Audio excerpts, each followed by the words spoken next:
ҷумҳурии Тоҷикистон дар нахустин қадамҳои ба истиқлолият расидани худ аз асари фоҷиаи даҳшатангез дар канор намонд.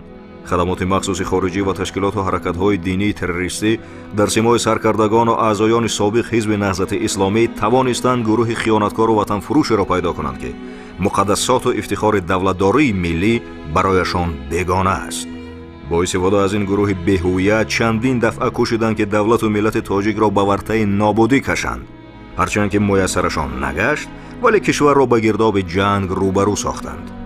дар тури солҳои ҷанги шаҳрвандӣ ташкилоти террористӣ экстремистии собиқ ҳизби наҳзати исломӣ гунаҳкори аслии ба гирдоби ҷанг кашидани мардуми Тоҷикистон нисбат ба намояндагони миллату давлати тоҷик даҳҳо маротиба амалҳои террористӣ, гиравгонгирӣ ва суиқасдҳо анҷом доданд, ки боиси марги ҳазорон нафар гардид.